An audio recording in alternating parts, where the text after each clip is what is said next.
We're at the Israelite city of Hazor, or as it's pronounced in some English Bibles, Hazor. But Hazor was a very important city in the Old Testament period.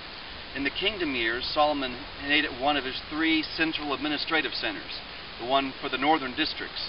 And Hazor was a very impressive position. It commanded the trade routes. If you look behind me, this is the upper city, which was inhabited during the time of the kingdom years. Solomon built Hazor, fortified it, and turned it into one of his administrative centers. It continued to be an important city throughout the kingdom years, even into divided kingdom. Back here, you see that what's called the citadel, and on the far end, a tower, which was built in the late period just before its final destruction by the Assyrians in 732 BC. Hazor is a decent-sized site. There are some very excellent ruins here, some ongoing excavations. But Hazor was much more important and much bigger prior to the conquest. And to give you an idea, we've been in the upper city here, and the sun may not get a good view of the entire upper city.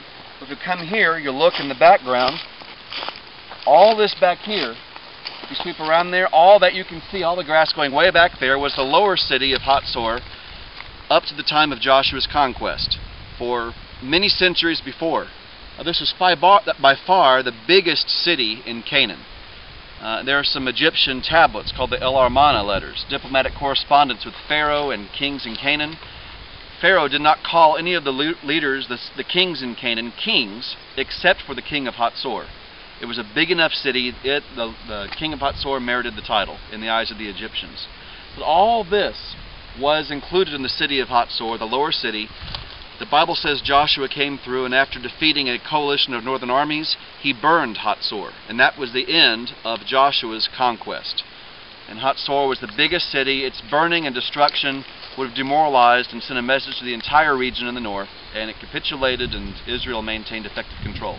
After Joshua and the Israelites burned the entire lower city and upper city, the lower city was never rebuilt again. It's been like that essentially since the time of Joshua's destruction. About 3,200 years ago, 3,400 years ago, somewhere in that range. So, not the most famous site to us when we think of biblical cities, but Hazor was very important in its time and very grand. Hazor is also a great example of Israelite architecture. On site here is an Israelite house that dates to the kingdom years, but this right here is a city gate that has been dated to the time of Solomon. It's a 6-chambered gate. You can see behind me 3 chambers on each side. And it matches the gate design in 2 other cities. 1 Kings 9:15 states that Solomon, in his building projects, fortified the cities of Hazor, Megiddo, and Gezer. They're spread out in the kingdom. They are important administrative centers, but the gates at all 3 sites match. The same architect apparently designed all 3 gates. Same plan, same vision, indicates a central government controlling and designing all 3. But these 3 sites mentioned in 1 Kings 9 have all been excavated and found to have the same kind of gate. Solomon would have passed through this gate, as well as future kings such as Jeroboam and others on their way into the Israelite city. So one beautiful thing about being here in Israel is you can walk literally in places that many biblical characters such as kings, even Solomon, walked.